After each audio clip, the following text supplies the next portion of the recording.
Okay, so for the first prompt, describe a situation in which your culture, behaviors, and norms were different from those of the people you were interacting with. A few years ago, I was taking a backpacking trip on the Appalachian Trail, and I stayed in a shelter with my uncle and my dad because we were hiking part of the trail. And we stayed the night with multiple groups of actual hikers who were hiking the entire trail. They had been hiking for months on end with like no outside things like coming in on them. They were just in the woods and having to kind of not get their own food, but they get supply drops for and pick up food for themselves. But they've been out of touch with reality and definitely have a different culture and different behaviors. And it was really cool to be able to talk with them and see it was different, see what they've been doing for the past couple months.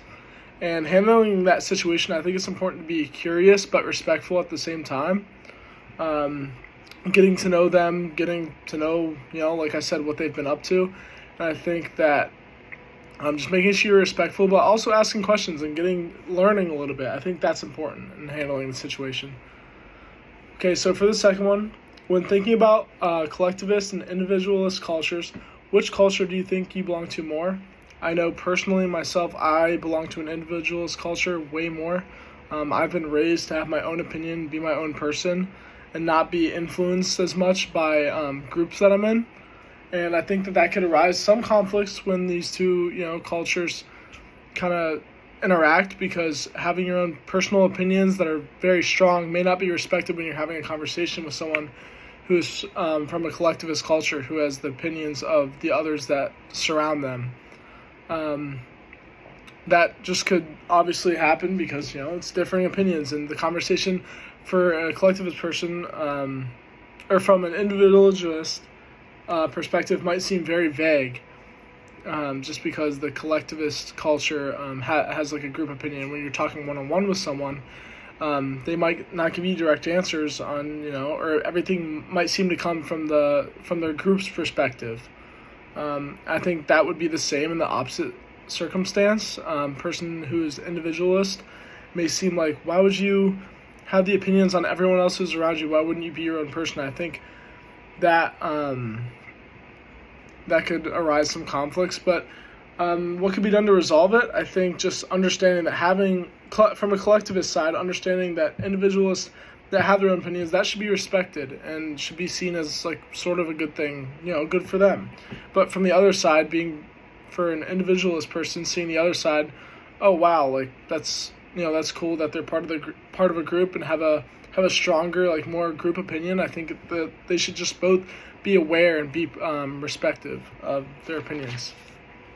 And for the third prompt, in the reading, what are 3 things that surprised you about the differences and similarities in deaf and hearing culture?